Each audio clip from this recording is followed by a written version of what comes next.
मेरा नाम अर्जुन है। मैं खुद को बहुत ही खुशनसीब मानता हूँ कि मेरी शादी मैं जिससे मोहब्बत करता था उसी लड़की से हुई। उसका नाम मानवी था। मानवी और मेरी शादी घर वालों की मर्जी से हुई है।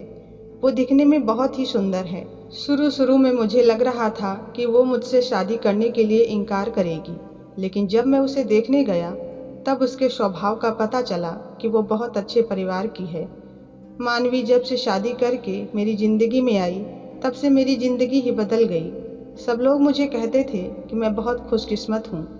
अभी मेरी शादी को करीब 2 महीने ही हुए हैं। मेरा सपना था कि मैं एक बड़े शहर में कपड़े की दुकान खोलूं। इसके बारे में मैंने मानवी को बताया। मानवी को पता है कि ये मेरा बहुत बड़ा सपना है। मैं दिन रात इस सपने को पूरा करने में लगा रहता हूँ। बड़ी मुश्किल से मुझे एक जगह मिली, लेकिन उसे खरीदने के लिए पैसे बहुत ज़्यादा लग रहे थे। इसलिए मैंने अपने गांव की ज़मीन बेचने का फैसला कर लिया। ज़मीन में मेरे पिताजी के भाइयों का भी हिस्सा था। इसी वजह से मुझे कुछ दिनों तक के लिए गांव में जाना पड़ रहा था। मैंने मानवी को भी साथ चलने को कहा, क्योंकि पता नहीं वहां पर कितना वक्त लग जाए, लेकिन उसने कहा कि वो अपने मायके चली जाएगी। मैंने भी कहा कि चलो ठीक है। मानवी को उसके मायके छोड़कर मैं अपने गांव की तरफ चला गया। मानवी से मैं फ़ोन पर बात किया करता था। ज़मीन के कागज़ और सारी चीज़ों में समय लग रहा था। एक बार मैंने एक शाम उसे फ़ोन किया तो वो कुछ बदली बदली सी लग रही थी और ज़्यादा बोल नहीं रही थी। मैंने मानवी से कहा, क्या हुआ, तुम ठीक तो हो? वह बोली कि मुझे आपको कुछ बात बतानी है। मैंने कहा कि बताओ, क्या कहना चाहती हो? वह थोड़ी देर चुप रही और बोली कि नहीं, अभी नहीं, मैं आपसे मिलकर ही सब बताऊंगी। मैंने उसे कह दिया ठीक है, लेकिन मुझे नहीं पता था कि मेरी ज़िंदगी में इतनी बड़ी बात होने वाली है। अगले दिन दोपहर मैंने जब मानवी को कॉल किया तो उसने फ़ोन नहीं उठाया। मैंने सोचा कि कुछ काम होगा, इसलिए मैंने उस बात पर ज़्यादा गौर नहीं किया। मैं सारा दिन अपने काम में उलझा रहा, क्योंकि काम भी ज़रूरी था, क्योंकि वो ख़त्म करके ही मैं जल्दी से मानवी के पास वापस जा सकता था। दिन भर के काम के बाद मैंने शाम को फिर से मानवी को फ़ोन किया, लेकिन इस बार उसका फ़ोन बंद आ रहा था। मैंने सोचा कि शायद किसी काम में बिजी हो गई होगी और फ़ोन स्विच ऑफ हो गया होगा। रात होते ही मैंने फिर से मानवी को कॉल किया, लेकिन रात में भी उसका फ़ोन बंद दिखा रहा था। मुझे थोड़ी फिक्र होने लगी, लेकिन फिर मैंने सोचा कि वो अपने घर में ही है। अगर कुछ बात होती तो मुझे फ़ोन करके बता देती। मैं थोड़ा सोच विचार करके सो गया। मैंने सोचा कि उसके घर में किसी को फ़ोन करूं, लेकिन रात में उस समय फ़ोन करना उचित नहीं समझा, इसलिए मैं सो गया। दूसरे दिन सुबह उठते ही मुझे यही ख्याल आ रहा था कि मैं मानवी से बात करूं। मैंने फ़ोन किया, लेकिन अभी भी वही बात, उसका फ़ोन बंद आ रहा था। अब मैंने हार कर उसकी मम्मी को कॉल किया, लेकिन उन्होंने भी मेरा फ़ोन नहीं उठाया। मुझे थोड़ी और फिक्र होने लगी थी, क्योंकि किसी से भी मेरी बात नहीं हो रही थी। करीब 2-3 दिन तक ना मानवी का फ़ोन आया और ना ही उसकी माँ का। मैं अपने काम में लगा रहा। फिर एक शाम मेरी सास का फ़ोन आया। मैंने सास से पूछा कि मानवी कहाँ है। वह बोली कि मानवी अपनी सहेली की शादी में गई है, शायद वहाँ नेटवर्क नहीं होगा, इसलिए बात नहीं हो पा रही है। मैं भूल गया था, मानवी ने मुझे बताया था कि वो वहाँ जाने वाली है। मेरी चिंता थोड़ी कम हो गई और मैं वापस अपने काम में लग गया। मानवी वहाँ 5 दिन रुकने वाली थी, इसलिए मैंने सोचा कि शायद 5 दिनों तक मेरी मानवी से कोई बात नहीं हो पाएगी। मेरा काम भी लगभग ख़त्म हो गया था और मेरे हाथ में 2-3 दिन में पैसे आने ही वाले थे। जैसे ही मेरे हाथ में पैसे आए, मैं वहाँ से निकल आया। वहाँ से निकलने के बाद मैं सीधा अपनी पत्नी को लेने ससुराल गया। जैसे ही मैं ससुराल पहुंचा, मुझे देखकर मेरी सास खुश होने के बजाय बहुत डरी हुई दिखाई दे रही थी। मैं थोड़ी देर वहां बैठा और उनसे पूछा कि मानवी कहाँ है। सास बोली कि वह अभी नहीं आई है, अभी तक उसका फ़ोन भी नहीं लग रहा है। मैंने कहा कि आप मुझे मानवी की सहेली का नंबर दे दो, कितने दिन से मानवी से बात हुई नहीं है। वह कुछ देर तक सोचती रही और फिर बोली कि अभी मेरे पास उसका नंबर नहीं है, मैं आपको किसी से पूछ कर देती हूँ। करीब 7 दिन हो गए थे मुझे मानवी से बात किए। मुझे मानवी पर भी बहुत गुस्सा आ रहा था कि उसका फ़ोन स्विच ऑफ क्यों है। उसका फ़ोन काम नहीं कर रहा है तो वह किसी भी फ़ोन से कॉल कर सकती थी। लेकिन उसने मुझसे बात नहीं की। मैंने सोचा था कि जब वह आएगी तो उसे ज़रूर डांटूंगा। मेरी सास का फ़ोन नहीं आया। करीब 15 दिन हो गए।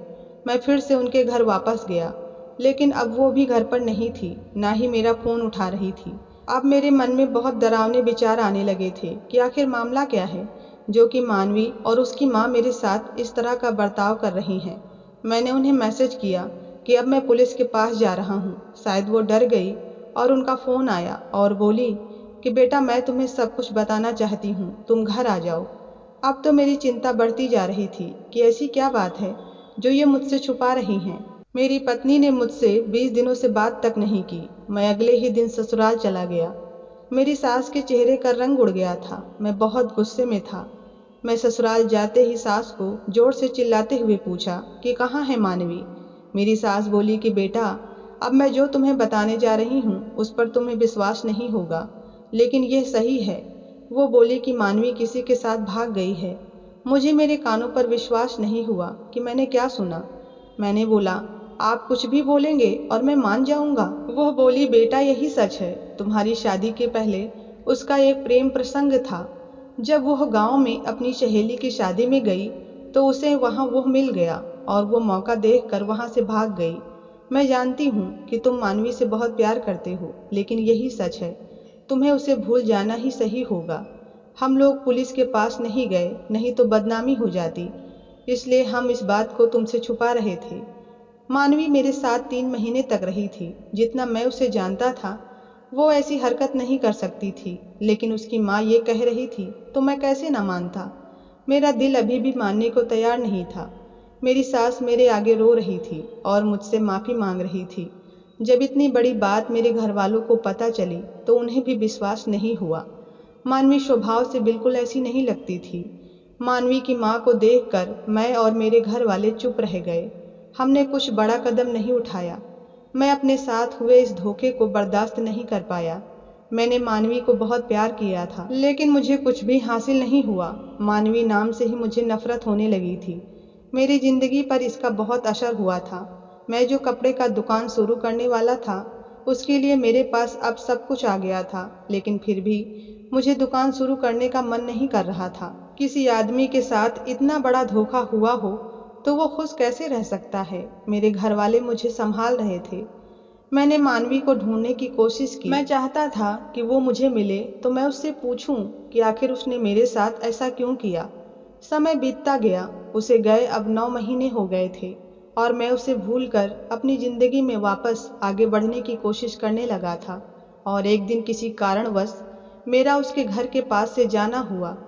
जैसे ही मेरा ध्यान उसके घर की खिड़की पर पड़ा तो मुझे दिखाई दिया कि खिड़की में मानवी है।